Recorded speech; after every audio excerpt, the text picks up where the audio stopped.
Hello Popcorn Junkies, and welcome to this review of The Testament of Anne Lee. Now, I had the huge privilege of watching a 70mm screening of this on celluloid with all of the crackles and bubbles and end of reel circles, sort of almost the thing you get when it's projected on celluloid is sometimes a lack of focus, which when you're used to digital can sometimes be frustrating, but adds a sort of organic period authenticity to the proceedings. So this is The Testament of Anne Lee. This is a film directed by Mona Fastvold. She was the co-writer, I believe, of The Brutalist, and this is also, she co-wrote this with Brady Corbet, who was the director of The Brutalist. Now, The Brutalist was a film that I thought was massively overrated, incredibly long, and I didn't really see the point of any of it.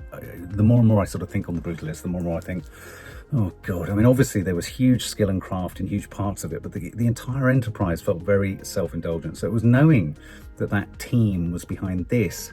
I did go into this with something of a heavy heart, thinking, oh God, I hope not. But I have to say, I think this entire project, this entire film, succeeds and is down to the astonishing performance of Amanda Seyfried. This is the second film I've seen her in this year. The other one was The Housemaid. Again, she made that film. I mean, Sydney Sweeney was good, but she was more of a kind of archetype, whereas Amanda Seyfried in that film was just sensational. She's a raw, all-encompassing, committed actress. And in fact, someone told me yesterday, she's the one who was in Mamma Mia. I mean, I can't stand Mamma Mia. But anyway, so the other part of this film, which is a bit odd and a bit unusual and a bit curious, and even though I've seen it and I'm reviewing it, I'm still left thinking, really? Did it do that? It's described as a musical drama film. Now, don't let that put you off, because I think I want to say from the outset here, this is a really interesting film. Am I saying it's good? It is a good film. It's such a unique film. It deserves to be watched just because it's a sort of genre-defying movie. It kind of completely confounds expectations. It's period drama. It's set in the early 1700s in Manchester, and then it's set in New England with the founding fathers of America. So it stretches geography at a time when geography was rarely stretched, to be brutally honest, in the 18th century. It's epic in reach. It's about religion. It's about the Shaker religion / the Quaker religion. Did you know they were called Shakers and Quakers because they were rockers and movers? No, because they shaked and quaked. Quite literally, descriptive words to describe that sort of, almost the speaking in tongues. When God comes to you, they would shake. So it's about the Shaker movement, Shaker religion. It's about the Quakers too.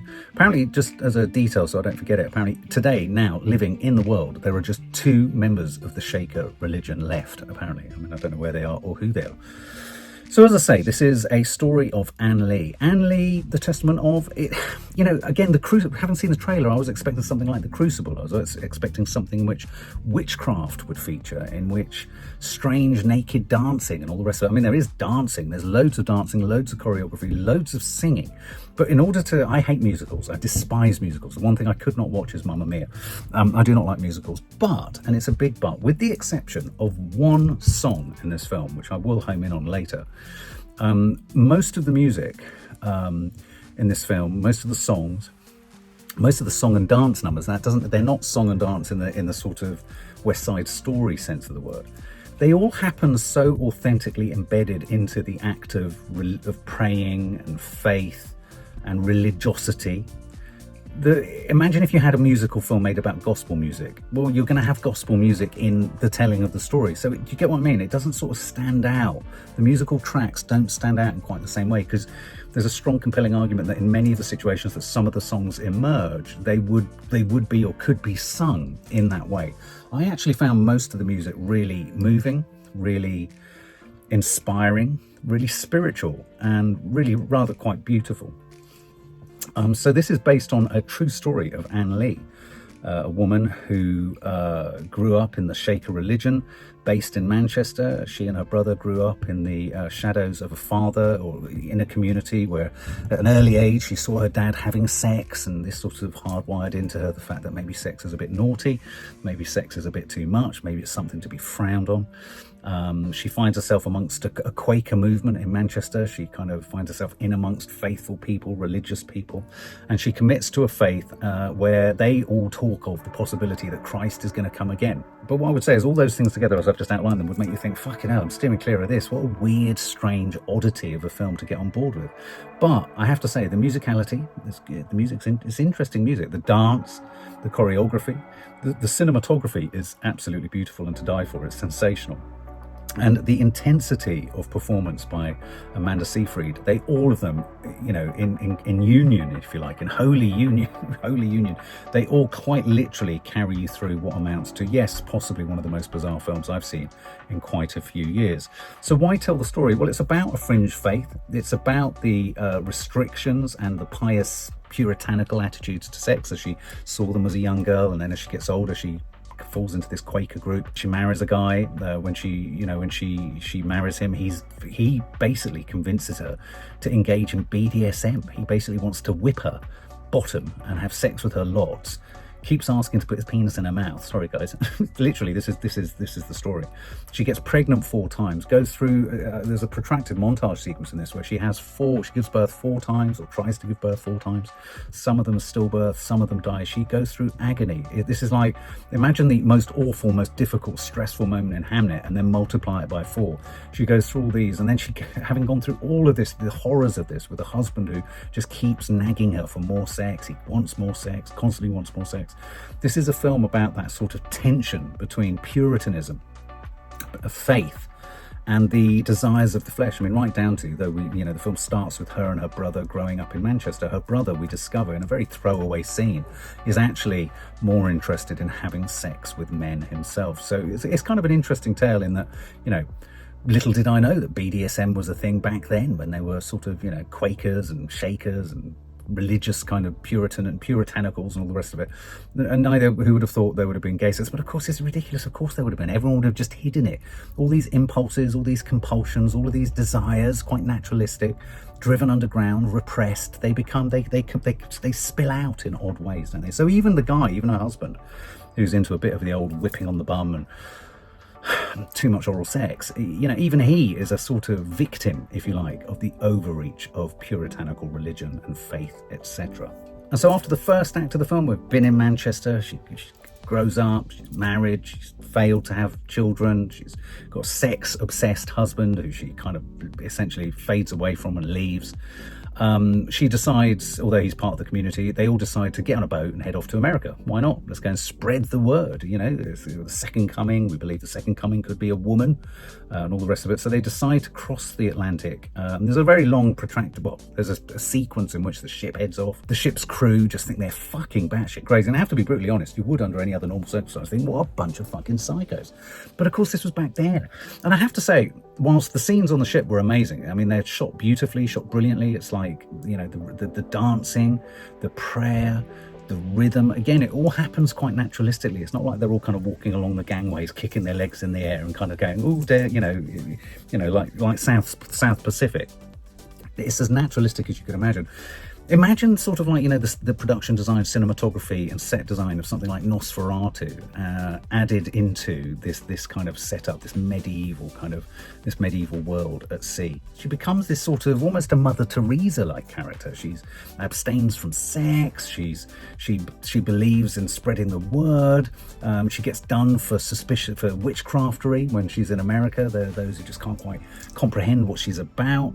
And so at times this sometimes nibbled at the edges of what, as I said earlier, that I thought could have ended up sort of emerging or merging into becoming the Crucible. But as I say, this film is a curiosity all of its own, and it sort of tells the story of her legacy, if you like. First in Manchester, then out to America, spreading the word, and actually in finding the bit of land where they're going to put their community, put their church, sort of settle, basically. There's one song in this where the guy, I don't know which he's a member of the Shaker community, goes running off into the woods, and I'm not exaggerating. Does anyone remember there was an advert years ago where someone's nose could smell the Bisto or something, and then their nose turned into it looked like a penis, and it would follow the smell. Do you remember that? I'm sure it was an advertising campaign. This guy's running around the woods along the Hudson going, follow my finger. And it was truly one of the most execrable, one of the most cringeworthy fusions of song and music with faith, and him running and following his arm, sort of being dragged, follow my finger, follow my, and I was just like, oh my god, no, this is it's lost its fucking mind, this film.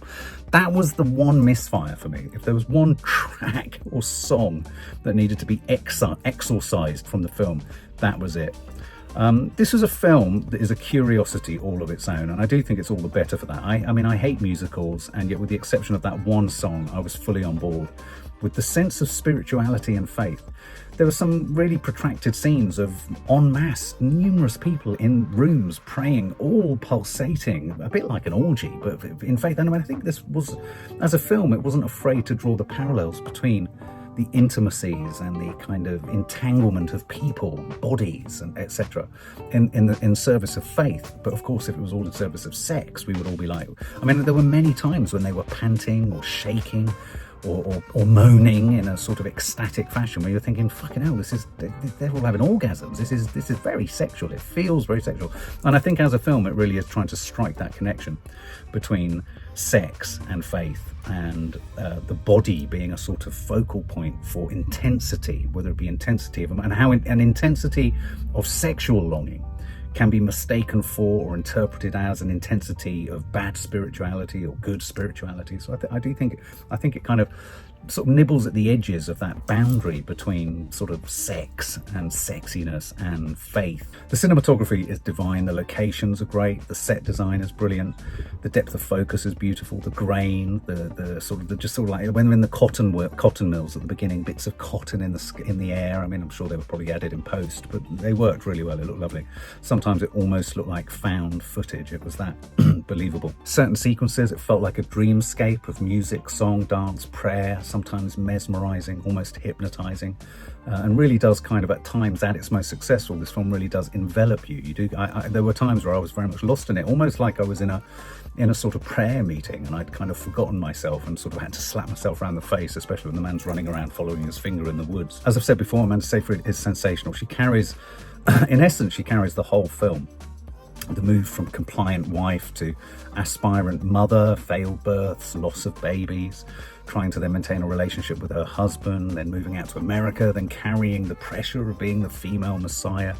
And then, of course, you have this whole other element of the American Revolution happening at the time, the fight against the British, her being, them being settlers. They have a very sort of, a little bit like in Train Dreams, in their setting up with their community and spreading the word. They also interact with the American indigenous, tribes people who are already there. And so we have a sense of the Native American population in this, a little bit like Train Dreams. We never attend to their plight. There's no question over the right of these people to be settling. I mean, I suppose in that sense it's a historical film, so it's not commenting on the rights or wrongs of it. Whilst there's a magic to the story and the character of Anne, and I can see why this makes her, she's a powerful woman. She's an emblematic, saint-like woman in a lost faith. If there are only two shaken people left, it's a lost faith. I couldn't help but feel, though, anything now that talks about the kind of, if you like, the expansionist policy of settlers in America, I can't help but be reminded of the plight of so many other people in the world. Obviously, I'm thinking of places like Palestine, Gaza, the West Bank, colonial settlers. And albeit that they arrive as shakers, religious people, they're not angry religious people, they're quite collaborative, warm-hearted religious people, peaceful pacifists, they still are settling land that isn't theirs. They're still spreading a word. And I do find even the very idea of spreading the word, or any kind of expansionist approach to religion or faith in terms of missionaries, I do find that the way in which religion has always sought to erode the rights and the customs of indigenous people, really quite corrosive and horrible, and not something to kind of marvel at. So I found my ability to kind of marvel at her story became sort of faltered a bit as I started to see too many parallels with what's going on now in the Middle East. So I found the whole missionary aspect historically interesting, but actually fundamentally quite off-putting. I wasn't convinced to be more religious. I just found myself thinking, by the end of the film, I found myself thinking, it's interesting, isn't it? I think there's a closer proximity between wanting to, I'll be very rude now, guys, but there's a closer proximity perhaps to wanting to fuck a lot, be sexy, be naughty, be bawdy, and actually what that makes you feel is quite close to what religion can make you feel and having faith can make you feel. And it's the kind of unspoken taboo that you can only be a faithful person if you abscond from and don't indulge in any sex at all. Whereas actually, I don't think that's the case at all. I think, in fact, perhaps you could argue that people into sex, an awful lot of sex, are perhaps some of the most faithful. Beautifully shot. There's a symmetry and depth and authenticity to the production design and the location work. Really liked it. The interiors. It was like looking at countless paintings, one after the other.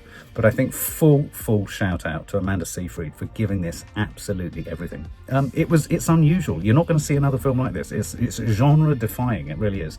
And all in all, I would probably give this film, curiously, I'd give this 80 out of 100.